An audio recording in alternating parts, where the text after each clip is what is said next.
안녕하십니까. 슬기로운 가톨릭 성경 통독에 오셨습니다.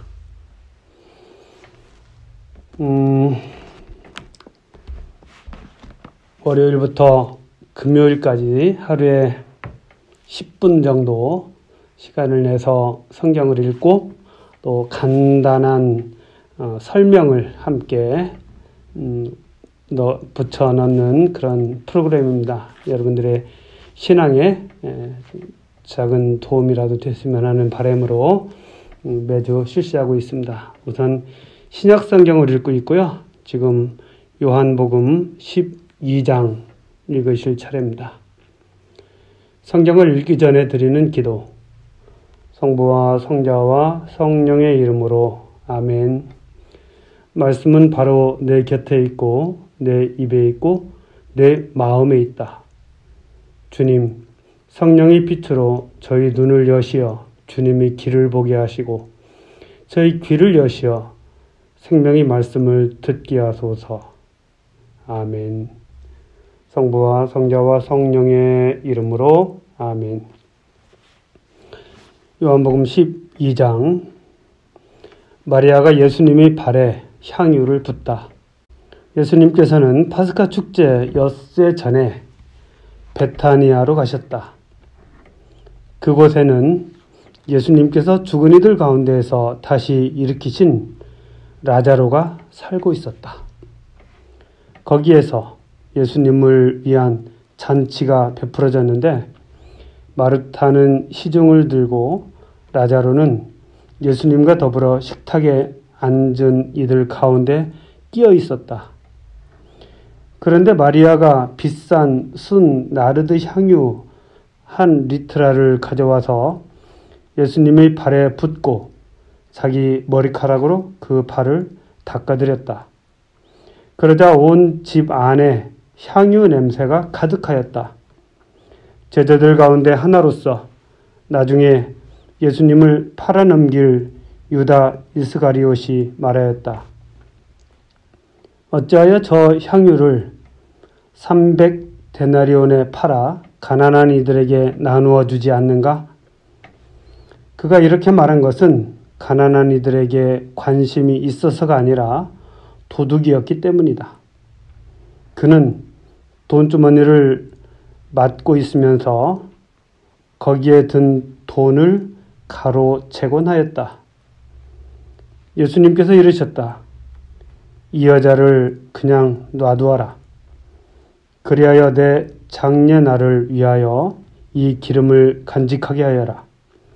사실 가난한 이들은 늘 너희 곁에 있지만 나는 늘 너희 곁에 있지는 않을 것이다.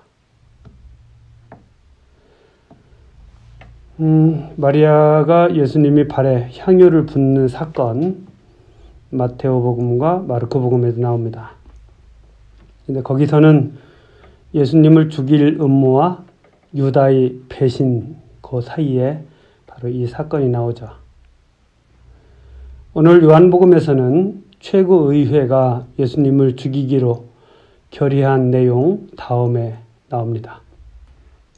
즉 발에 향유를 붓고 머리를 닦는 일은 예수님의 죽음의 과정으로 볼 수 있다는 생각이 들어요. 거기에 또한 유다의 속마음이 드러난다고도 볼 수 있습니다. 예수님이 가장 가까운 제자인 유다의 돈에 대한 욕심, 이런 것들도 좀 보이고요.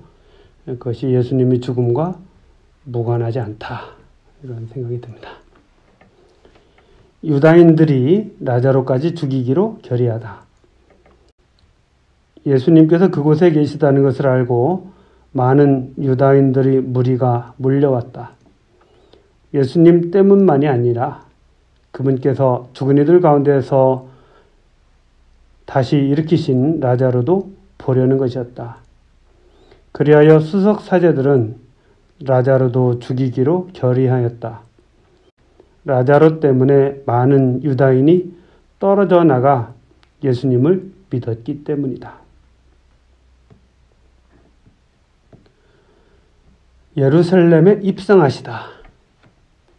이튿날 축제를 지내러 온 많은 군중이 예수님께서 예루살렘에 오신다는 말을 듣고서 종려나무 가지를 들고 그분을 맞으러 나가 이렇게 외쳤다.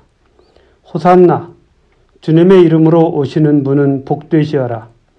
이스라엘의 임금님은 복되시어라. 예수님께서는 나귀를 보시고 그 위에 올라앉으셨다. 이는 성경에 기록된 그대로였다. 딸 시온아, 두려워하지 마라. 보라, 너의 임금님이 오신다. 어린 나귀를 타고 오신다. 제자들은 처음에 이 일을 깨닫지 못하였다. 그러나 예수님께서 영광스럽게 되신 뒤에 이 일이 예수님을 두고 성경에 기록되고 또 사람들이 그분께 그대로 해드렸다는 것을 기억하게 되었다. 그리고 예수님께서 라자루를 무덤에서 불러내시어 죽은 이들 가운데에서 다시 일으키실 때 그분과 함께 있던 군중이 그 일을 줄곧 증언하였다. 군중이 이렇게 예수님을 맞으러 나온 것은 그분께서 그 표징을 일으키셨다는 말을 들었기 때문이다. 그러자 바리사이들이 서로 말하였다. 이제 다 글렀소. 보시오. 온 세상이 그의 뒤를 따라가고 있어. 종려나무, 야자나무과에 속하는 상록교목 이렇게 되어 있어요. 야자나무를 생각하면 되겠죠. 한국에서 사용하는 향나무나 측백나무와도 좀 다르고 또 미국에서 사용하는 나무도 다릅니다. 중요한 것은 그분이 나귀를 타고 입성하시고 사람들이 환영하면서 그분을 임금으로 생각한다는 것이죠. 그래서 임금을 맞이하기 위해서 나뭇가지를 깔고 또 웃옷을 벗어서 바닥에 깔면서 환호하고 있는 것입니다. 표징을 일으키셨다는 말을 들었기 때문이다. 이렇게 성경은 이야기하고 있어요. 바리사이들의 반응이 인상적이죠. 이제 다 글렀소.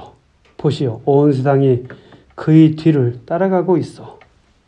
어떻게 해서건 그것을 막으려고 바리사이들이 무척 노력을 했는데 망했다. 이렇게 이야기하고 있습니다.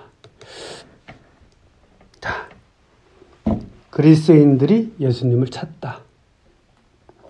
축제 때 예배를 드리러 올라온 이들 가운데 그리스 사람도 몇 명 있었다. 그들은 갈릴레아의 벳사이다 출신 필립보에게 다가가 선생님, 예수님을 뵙고 싶습니다 하고 청하였다. 필립보가 안드레아에게 가서 말하고 안드레아와 필립보가 예수님께 가서 말씀드리자 예수님께서 그들에게 대답하셨다. 사람의 아들이 영광스럽게 될 때가 왔다. 내가 진실로 진실로 너희에게 말한다. 밀알 하나가 땅에 떨어져 죽지 않으면 한 알 그대로 남고 죽으면 많은 열매를 맺는다.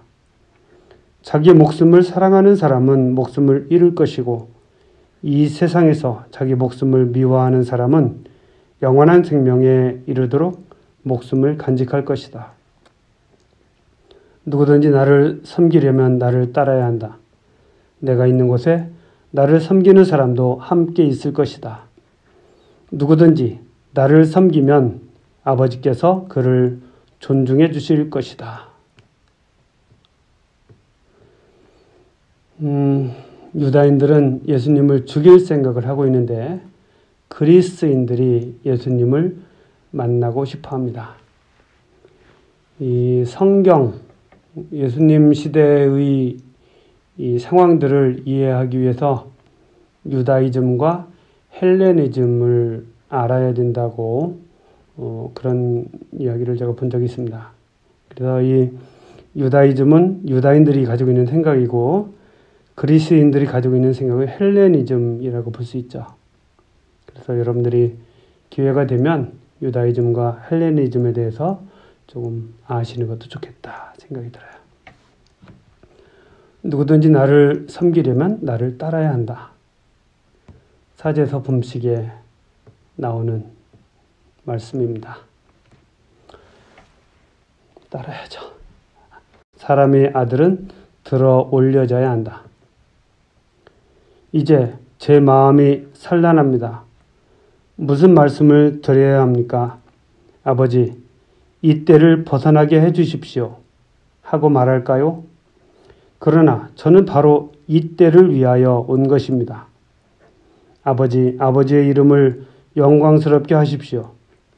그러자 하늘에서 나는 이미 그것을 영광스럽게 하였고 또 다시 영광스럽게 하겠다는 소리가 들려왔다. 그곳에 서 있다가 이 소리를 들은 군중은 천둥이 울렸다고 하였다. 그러나 천사가 저분에게 말하였다 하는 이들도 있었다. 예수님께서 이르셨다. 그 소리는 내가 아니라 너희를 위하여 내린 것이다. 이제 이 세상은 심판을 받는다. 이제 이 세상의 우두머리가 밖으로 쫓겨날 것이다. 나는 땅에서 들어 올려지면 모든 사람을 나에게 이끌어들일 것이다. 예수님께서는 이 말씀으로 당신께서 어떻게 죽임을 당하실 것인지 가르치신 것이다. 그때 군중이 예수님께 말하였다. 우리는 율법에서 메시아는 영원히 사실 것이라고 들었는데 어떻게 선생님은 사람의 아들이 들어 올려져야 한다고 말씀하십니까? 그 사람의 아들이 누구입니까? 그러자 예수님께서 그들에게 이르셨다. 빛이 너희 가운데 있는 것도 잠시뿐이다. 빛이 너희 곁에 있는 동안 걸어가거라. 그래서 어둠이 너희를 덮치지 못하게 하여라. 어둠 속을 걸어가는 사람은 자기가 어디로 가는지 모른다. 빛이 너희 곁에 있는 동안에 그 빛을 믿어 빛의 자녀가 되어라. 예수님께서는 이렇게 말씀하시고 나서 그들을 떠나 몸을 숨기셨다. 빛이 너희 곁에 있는 동안 걸어가거라. 그래서 어둠이 너희를 덮치지 못하게 하여라.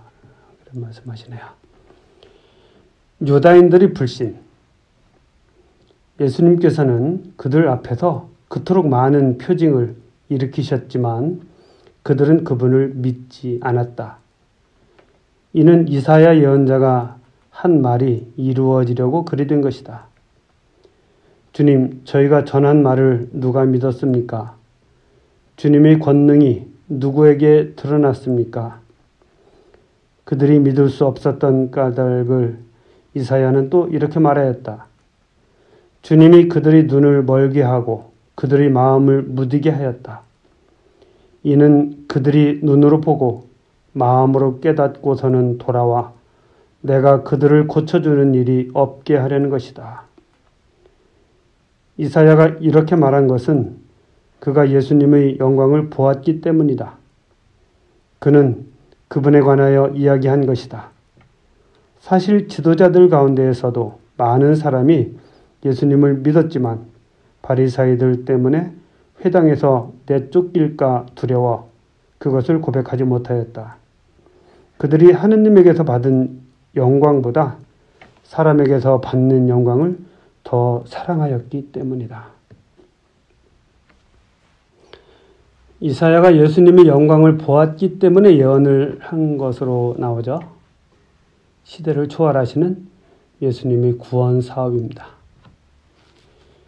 많은 표정을 보였지만 그분을 믿지 않는 유다인들이죠. 그런 유다인들이 나오고 예수님을 믿지만 바리사이들이 회당에서 내쫓을 것을 두려워하여 고백하지 못하는 사람들, 또 하느님에게서 받는 영광보다 사람에게서 받는 영광을 더 사랑하는 이런 사람들 때문에 이 유다인들이 불신이라는 제목이 붙은 이 성경 말씀이 있습니다. 예수님의 말씀과 심판. 예수님께서 큰 소리로 말씀하셨다. 나를 믿는 사람은 나를 믿는 것이 아니라 나를 보내신 분을 믿는 것이다. 그리고 나를 보는 사람은 나를 보내신 분을 보는 것이다. 나는 빛으로서 이 세상에 왔다. 나를 믿는 사람은 누구나 어둠 속에 머무르지 않게 하려는 것이다. 누가 내 말을 듣고 그것을 지키지 않는다 하여도 나는 그를 심판하지 않는다. 나는 세상을 심판하러 온 것이 아니라 세상을 구원하러 왔기 때문이다.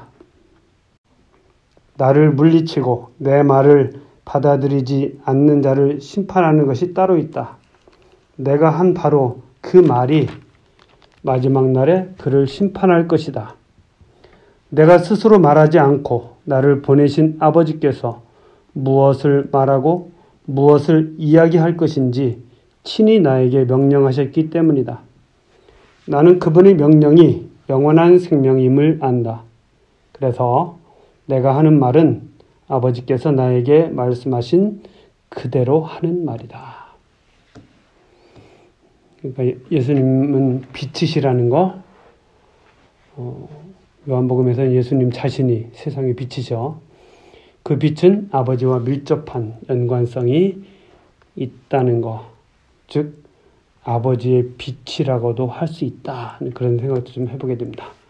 오늘은 여기까지 하겠습니다. 성부와 성자와 성령의 이름으로 아멘. 말씀은 내 발의 등불이요 나의 길의 빛이옵니다. 주님, 저희가 성경을 생명의 말씀으로 믿고 기도하며 살고 선포하게 하시어 언제나 성령 안에서 평화와 기쁨을 누리게 하소서. 아멘. 성부와 성자와 성령의 이름으로 아멘.